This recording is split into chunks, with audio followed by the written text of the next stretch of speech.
Good morning, dear students. അപ്പോൾ നമ്മൾ നിങ്ങളുടെ ഓൺലൈൻ ക്ലാസ് സ്റ്റാർട്ട് ചെയ്യാണ്. അപ്പോൾ നിങ്ങൾ തേർഡ് സെമ്മിൽ നിങ്ങളെന്നെ കണ്ടിട്ടുണ്ട്. ഞാൻ നിങ്ങൾക്ക് EVS ആയിരുന്നു എടുത്തിരുന്നത്. EVS എന്ന് പറയുന്നത് ഒരു ജനറൽ ആയിട്ടുള്ളൊരു സബ്ജക്റ്റാണ്. അപ്പോൾ നിങ്ങളെല്ലാവരും നല്ല റിസൾട്ടൊക്കെ തന്നിട്ടുണ്ട്. അത് വളരെ റിലവൻ്റ് ആയിട്ടുള്ളൊരു സബ്ജക്റ്റാണ്. പക്ഷേ നിങ്ങൾക്ക് കുറച്ചും കൂടി ഈസി ആയിട്ടുള്ളൊരു സബ്ജക്റ്റാണ്.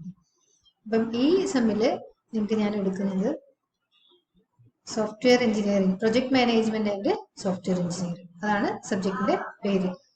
അപ്പൊ നിങ്ങൾ കമ്പ്യൂട്ടർ എഞ്ചിനീയറിംഗ് സ്റ്റുഡൻസ് എന്നുള്ള നിലയ്ക്ക് വളരെയധികം ഇമ്പോർട്ടന്റ് ആയിട്ടുള്ള അല്ലെങ്കിൽ റിലവന്റ് ആയിട്ടുള്ള സബ്ജക്റ്റാണ് ഈ സോഫ്റ്റ്വെയർ എഞ്ചിനീയറിംഗ് എന്ന് പറയുന്നത്. നിങ്ങൾ തേർഡ് സെമ്മില് oops ത്രൂ C++ പഠിച്ചിട്ടുണ്ട്, സെക്കൻഡ് സെമ്മില് C പ്രോഗ്രാമിംഗ് പഠിച്ചു, ഫോർത്ത് സെമ്മില് ഡാറ്റ സ്ട്രക്ചർ പഠിച്ചു. അപ്പൊ ഇങ്ങനെ ഡിഫറെന്റ് പ്രോഗ്രാമിംഗ് മെത്തേഡ്സ് നിങ്ങൾ പഠിച്ചിട്ടുണ്ട്.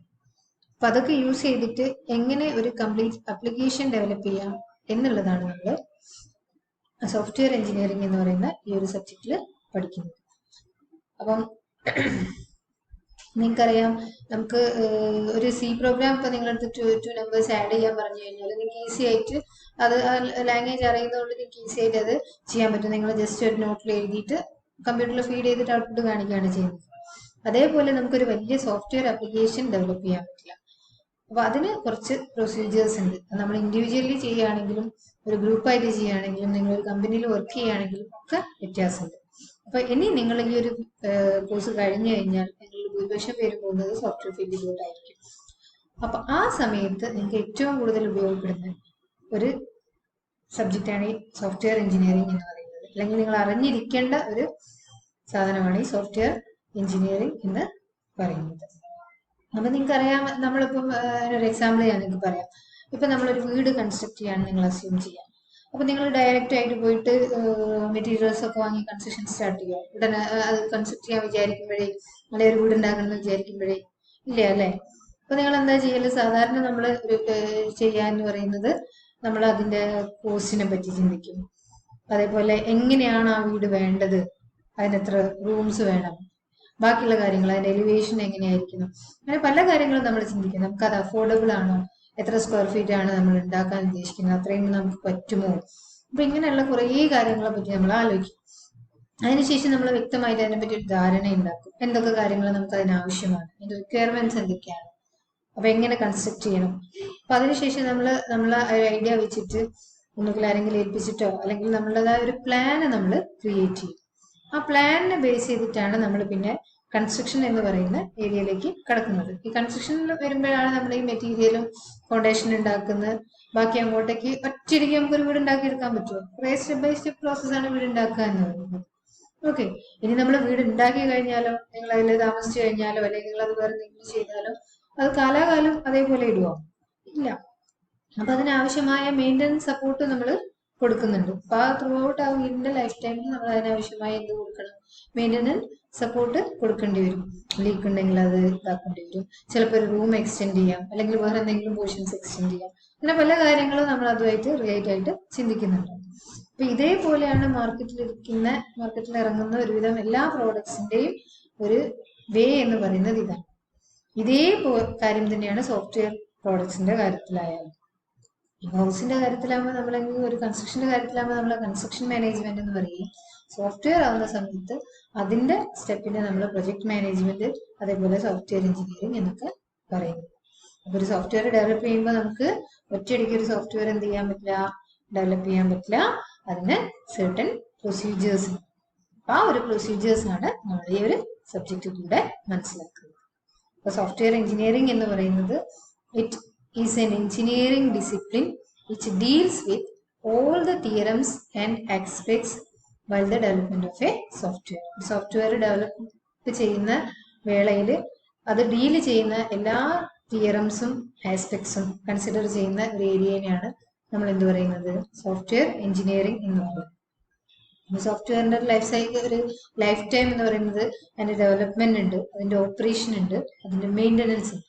ഈ ഒരു entire life time of a software നമ്മൾ എന്തൊക്കെ ആക്ഷൻസ് എടുക്കണം, അതാണ് നമ്മൾ സോഫ്റ്റ്വെയർ എഞ്ചിനീയറിംഗ് എന്ന ഇതിലൂടെ മനസ്സിലാക്കി എടുക്കുന്നത്. ഒരു സിസ്റ്റമാറ്റിക് അപ്രോച്ചാണ് through the life cycle of a software. അപ്പോൾ നിങ്ങൾക്ക് ഏകദേശം മനസ്സിലായിട്ടുണ്ടാവുമെന്ന് വിചാരിക്കുന്നു എന്താണ് ഈ സബ്ജക്റ്റ് ഉദ്ദേശിക്കുന്നത് എന്നുള്ളത്. അപ്പോൾ ഇന്ന് മോർണിംഗ് നിങ്ങൾക്ക് SITTR ക്ലാസ് ഉണ്ടായിരുന്നു. പക്ഷെങ്കിലും ഞാൻ ആ ക്ലാസ് കേൾക്കുന്നതിന് മുമ്പെയാണ് ഈ വീഡിയോ പ്രിപ്പയർ ചെയ്യുന്നത്. അപ്പം അതിനെ ബേസ് ചെയ്തിട്ട് നമുക്ക് നെക്സ്റ്റ് ക്ലാസ് ഡിസ്കഷൻസ് നടത്താം.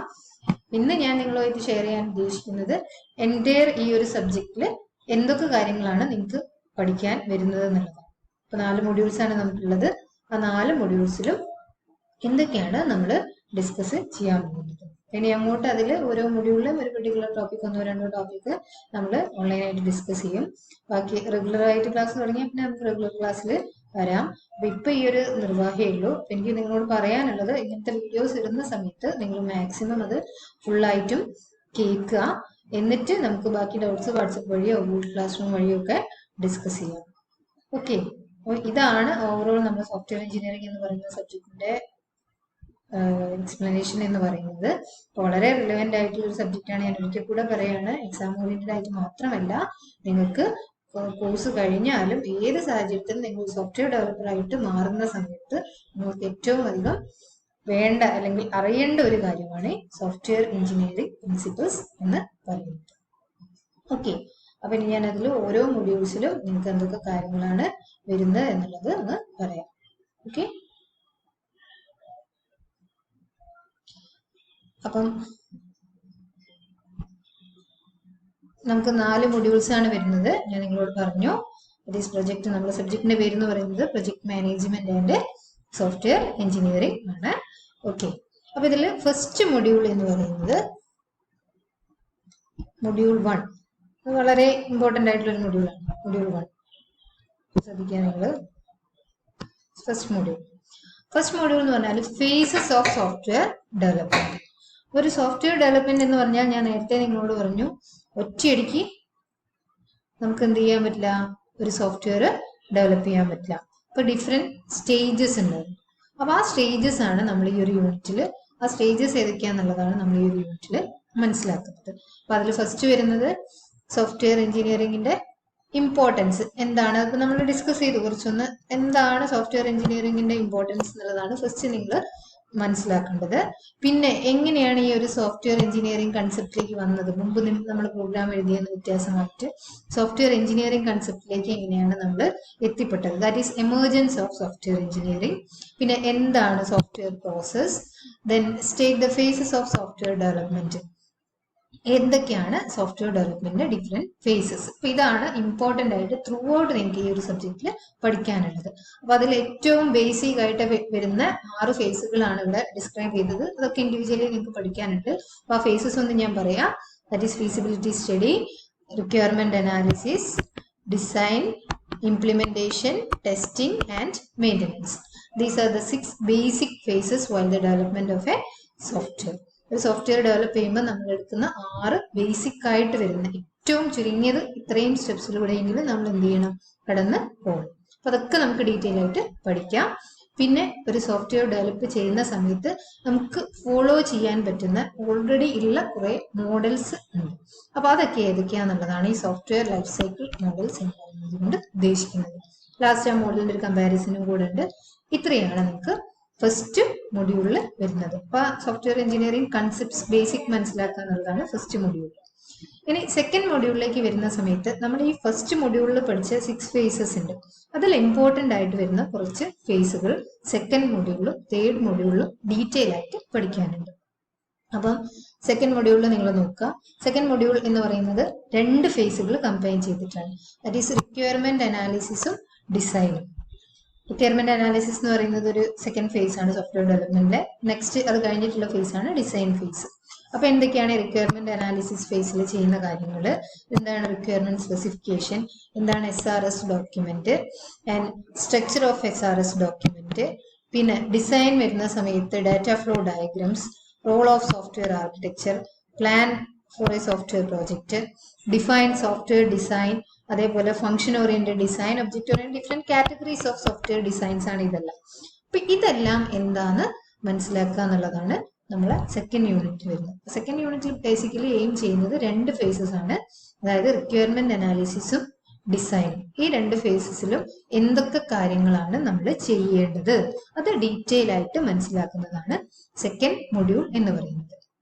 റിക്വയർമെന്റ് അനാലിസിസ് കഴിഞ്ഞു, ഡിസൈൻ ഫേസ് കഴിഞ്ഞാൽ നെക്സ്റ്റ് ആയിട്ട് വരുന്ന സോഫ്റ്റ്വെയർ ഡെവലപ്മെന്റ് ഫേസ് ആണ് ആ ഡിസൈൻ ചെയ്ത സാധനം ഇംപ്ലിമെന്റ് ചെയ്യാന്നുള്ളത്. അപ്പം തേർഡ് മൊഡ്യൂൾ എത്തുന്ന സമയത്ത് തേർഡ് മൊഡ്യൂളിൽ നമുക്ക് വരുന്നത് ആ ഇംപ്ലിമെന്റേഷൻ ആണ്. അപ്പൊ തേർഡ് മൊഡ്യൂളിന്റെ ഹെഡിങ് നിങ്ങൾ ശ്രദ്ധിച്ച് നോക്കുക, that is software implementation and testing. ഇപ്പൊ തേർഡ് മൊഡ്യൂളിൽ 2 ഫേസസ് ആണ് നിങ്ങൾക്ക് പഠിക്കാനുള്ളത്, ഇംപ്ലിമെന്റേഷൻ ഫേസും ടെസ്റ്റിംഗ് ഫേസും. അപ്പൊ ഈ ഇംപ്ലിമെന്റേഷൻ ലെവലിൽ വരുമ്പോഴാണ് നമ്മൾ കോഡിങ്ങിലേക്കൊക്കെ കിടക്കുക. അപ്പൊ അതിനുള്ള ഗൈഡ് ലൈൻസ്, എങ്ങനെയാണ് കോഡ് എഴുതേണ്ടത്, ഏതൊക്കെ രീതിയിൽ നമുക്ക് സോഫ്റ്റ്വെയർ കോഡ് എഴുതാം, ഈ കാര്യങ്ങളൊക്കെയാണ് ഇംപ്ലിമെന്റേഷൻ എന്നുള്ള ലെവലിൽ വരുന്നത്. ഇപ്പൊ ഒരു സോഫ്റ്റ്വെയർ നമ്മൾ ഇംപ്ലിമെന്റ് ചെയ്ത് വെച്ചാൽ മാത്രം പോരാ, നിങ്ങൾ ജസ്റ്റ് കോഡ് എഴുതി അവിടെ വെച്ചാൽ മതിയോ? അപ്പൊ അത് കറക്റ്റ് ആയിട്ട് വർക്ക് ചെയ്യുന്നുണ്ടോ എന്ന് നമ്മൾ എന്ത് ചെയ്ത് നോക്കണം, ടെസ്റ്റ് ചെയ്ത് നോക്കണം. അപ്പൊ ആ ഒരു ഫേസിനെയാണ് നമ്മൾ സോഫ്റ്റ്വെയർ ടെസ്റ്റിംഗ് എന്ന് പറയുന്നത്. ഈ സോഫ്റ്റ്വെയർ ടെസ്റ്റിംഗ് വരുന്ന സമയത്ത് ഡിഫറെന്റ് ടൈപ്പ് ഓഫ് ടെസ്റ്റിംഗ് ഉണ്ട്. യൂണിറ്റ് ടെസ്റ്റിംഗ്, ഒരുപാട് ടെസ്റ്റിംഗ് കൺസെപ്റ്റുകൾ ഉണ്ട്. ടെസ്റ്റ് കേസസ് എങ്ങനെ ഡിസൈൻ ചെയ്യാം, ഇതൊക്കെയാണ് ഈ സോഫ്റ്റ്വെയർ ടെസ്റ്റിംഗ് എന്ന് പറയുന്നതിൽ പഠിക്കാനുള്ളത്. അപ്പൊ അതിൽ ഇമ്പോർട്ടന്റ് ആയിട്ട് വരുന്ന സ്ഥിരം ചോദിക്കുന്ന 2 ക്വസ്റ്റ്യൻസ് ആണ് ബ്ലാക്ക് ബോക്സ് ടെസ്റ്റിംഗും വൈറ്റ് ബോക്സ് ടെസ്റ്റിംഗ്. അപ്പൊ ഇതാണ് തേർഡ് യൂണിറ്റ്. തേർഡ് യൂണിറ്റ് എന്ന് പറയുന്നത് ഇംപ്ലിമെന്റേഷനും ടെസ്റ്റിംഗ്. ഓക്കെ, അപ്പൊ ഇത്രയും ഫേസസ് ആണ് നിങ്ങൾക്ക് ഡീറ്റെയിൽ ആയിട്ട് പഠിക്കണം. അപ്പൊ ആക്ച്വലി ജനറൽ ആയിട്ട് എല്ലാ ഫേസസും നമ്മൾ ഫസ്റ്റ് യൂണിറ്റിൽ പഠിക്കും. അത് കഴിഞ്ഞിട്ട് റിക്വയർമെന്റ് അനാലിസിസും ഡിസൈനും സെക്കൻഡ് യൂണിറ്റിലും, ഇംപ്ലിമെന്റേഷനും ടെസ്റ്റിംഗും തേർഡ് യൂണിറ്റിലും ഡീറ്റെയിൽ ആയിട്ട് നമ്മൾ ഡിസ്കസ് ചെയ്യും. ഓക്കെ, അത് കഴിഞ്ഞിട്ട് ഫോർത്ത് യൂണിറ്റ് ഇറ്റ് സെൽഫ് ഒരു സെപ്പറേറ്റ് ടോപ്പിക് തന്നെയാണ്, that is software project management. അപ്പൊ ഈ സോഫ്റ്റ്വെയർ പ്രൊജക്ട് മാനേജ്മെന്റ് എന്ന് പറഞ്ഞാൽ ഡെവലപ്മെന്റ് മാത്രം പോരാ, അതിനെ കറക്റ്റ് ആയിട്ട് മാനേജ് ചെയ്യും വേണം. അപ്പൊ ഒരു ഫ്രെയിം വർക്കാണ് സോഫ്റ്റ്വെയർ പ്രൊജക്ട് മാനേജ്മെന്റ് ആണ്. It's A frame work. അതായത് ഒരു പ്രൊജക്ട് നമ്മൾ ഏറ്റെടുക്കുന്ന സമയത്ത് അതിന്റെ ടൈം, കോസ്റ്റ്, ഡ്യൂറേഷൻ ഇതൊക്കെ നമുക്ക് അറിഞ്ഞിരിക്കണം. എന്നാൽ മാത്രമേ നമുക്ക് അത് കറക്റ്റ് ആയിട്ട് എന്ത് ചെയ്യാൻ പറ്റുള്ളൂ, ചെയ്യണോ വേണ്ടയോ നമുക്ക് ഡിസൈഡ് ചെയ്യാൻ പറ്റുള്ളൂ, അല്ലെങ്കിൽ അതിനെ കറക്റ്റ് ആയിട്ട് നമുക്ക് ഷെഡ്യൂൾ ചെയ്യാൻ പറ്റുള്ളൂ. അപ്പൊ ഇത്തരം കാര്യങ്ങളൊക്കെ നമ്മൾ മനസ്സിലാക്കുന്നതിന് വേണ്ടിയിട്ടാണ് എന്ത് പഠിക്കുന്നത്, സോഫ്റ്റ്വെയർ പ്രൊജക്ട് മാനേജ്മെന്റ് എന്ന് പറഞ്ഞ ഒരു ടോപ്പിക് നമുക്ക് വെച്ചിട്ടുള്ളത്. ഫോർത്ത് യൂണിറ്റ് നമ്മൾ അതാണ് പഠിക്കുന്നത്. അപ്പൊ അതിൽ ഇമ്പോർട്ടന്റ് ആയിട്ട് നമ്മൾ അറിഞ്ഞിരിക്കേണ്ട മാനേജ്മെന്റ്സ് ആണ് റിസോഴ്സ് മാനേജ്മെന്റ്. അവൈലബിൾ ആയിട്ടുള്ള റിസോഴ്സസിനെ എങ്ങനെയൊക്കെ ഷെഡ്യൂൾ ചെയ്യാം, അതേപോലെ തന്നെ റിസ്ക് മാനേജ്മെന്റ്, എന്തൊക്കെ റിസ്കുകളാണ് അതിലുള്ളത്. ഇപ്പൊ ഏതൊരു കാര്യം നമ്മൾ ചെയ്യുമ്പോഴും അതിനകത്ത് എന്തുണ്ടാവും, റിസ്ക് ഉണ്ടാവും. അപ്പൊ ആ റിസ്കുകൾ ഏതൊക്കെയാണ്, അതിനെ എങ്ങനെയൊക്കെ ഹാൻഡിൽ ചെയ്യാം, അതാണ് റിസ്ക് മാനേജ്മെന്റ് ഉദ്ദേശിക്കുന്നത്. ക്വാളിറ്റി മാനേജ്മെന്റ്, അപ്പൊ നമ്മൾ എന്ത് പ്രോഡക്റ്റ് ഉണ്ടാക്കുകയാണെങ്കിലും അതിൽ ഏറ്റവും ഇമ്പോർട്ടന്റ് ആണ് അതിന്റെ എന്ത് എന്ന് പറയുന്നത്, ക്വാളിറ്റി എന്ന് പറയുന്നത്. അപ്പൊ ആ ക്വാളിറ്റി നമ്മൾ എങ്ങനെയാണ് അഷ്യൂർ ചെയ്യുന്നത്, അതിന് എന്തൊക്കെ കാര്യങ്ങളാണ് ചെയ്യുന്നത്. അതേപോലെ തന്നെ കോൺഫിഗറേഷൻ മാനേജ്മെന്റ്, എന്തൊക്കെ സ്പെസിഫിക്കേഷൻസ് ആണ് ഇതിന് വേണ്ടത്. ചേഞ്ച് മാനേജ്മെന്റ്, അതിനനുസരിച്ച് റീയൂസും റീസൈക്കിളും ഒക്കെ എങ്ങനെ ചെയ്യാം, ഇതൊക്കെയാണ് ചേഞ്ച് മാനേജ്മെന്റ് കൊണ്ട് ഉദ്ദേശിക്കുന്നത്. പിന്നെ ഇതിൽ ഏറ്റവും ഇമ്പോർട്ടന്റ് ആയിട്ടുള്ള ഒരു ടോപ്പിക് എന്ന് പറയുന്നത് ഈ ലാസ്റ്റ് ടോപ്പിക് ആണ്, ദാറ്റ് ഈസ് ഒരു മെച്യൂരിറ്റി മോഡലാണ്. സോഫ്റ്റ്വെയർ ഡെവലപ്പ് ചെയ്യാനുള്ള ഒരു മെച്യൂരിറ്റി മോഡലാണ്, that is known as CMMI, capability maturity model. അപ്പൊ ഈ എൻ്റയർ യൂണിറ്റ് എന്ന് പറയുന്നത് ഒരു പ്രൊജക്ട് മാനേജ്മെന്റ് ഓവറോൾ എങ്ങനെയാണ് നമ്മൾ വരുന്നത്, അതിൽ ഇൻവോൾവ് ചെയ്യുന്ന ബേസിക് കാര്യങ്ങൾ എന്തൊക്കെയാ എന്നുള്ളതാണ്. ഇത്രയാണ് നിങ്ങളെ ഈ ഒരു ഓവറോൾ സബ്ജക്റ്റ് എന്ന് പറയുന്നത്. അപ്പൊ ഇത് വളരെ ഒരു ഈസി ആയിട്ടുള്ള ഒരു നിങ്ങൾക്ക് പറഞ്ഞാൽ മനസ്സിലാവുന്ന ഒരു സബ്ജക്റ്റ് ആണ്, ഇൻട്രസ്റ്റിംഗ് ആണ്, അതേപോലെ തന്നെ നിങ്ങൾക്ക് വളരെയധികം യൂസ്ഫുള്ളും ആണ്. അപ്പം ഇനി വരുന്ന സമയത്ത് എല്ലാവരും സോഫ്റ്റ്വെയർ എഞ്ചിനീയറിംഗിന്റെ നെക്സ്റ്റ് ക്ലാസ് തൊട്ടിട്ട് ഒരു നോട്ട് കീപ്പ് ചെയ്യുക. ഓക്കെ, ഇപ്പൊ ഒരു നോട്ട് കീപ്പ് ചെയ്യുക, എന്നിട്ട് നമുക്ക് അതിനനുസരിച്ച് ക്ലാസ് മുന്നോട്ട് കൊണ്ടുപോകാം. ഈ നോട്ട്സ് ഞാൻ തരുന്ന ഇതേപോലെയുള്ള പോയിന്റ്സ് ഞാൻ നിങ്ങൾക്ക് തരും. അപ്പൊ വീഡിയോസിൽ കാണുന്ന പോയിന്റ്സ് നിങ്ങൾ നോട്ട്സ് ആയിട്ട് എഴുതിയിട്ട് അത് അസൈൻമെന്റ് ആയിട്ട് സബ്മിറ്റ് ചെയ്താൽ മതി. അപ്പം ഇന്ന് ഞാൻ പറഞ്ഞ കാര്യങ്ങളെല്ലാം നിങ്ങൾക്ക് മനസ്സിലായി എന്ന് ഞാൻ വിചാരിക്കുന്നു. ബാക്കിയുള്ള കാര്യങ്ങൾ നെക്സ്റ്റ് ക്ലാസ്സിൽ ഡിസ്കസ് ചെയ്യാം. അപ്പം എല്ലാവരും ഹെൽത്തി ആയിട്ടിരിക്കുക. Stay safe. Thank you.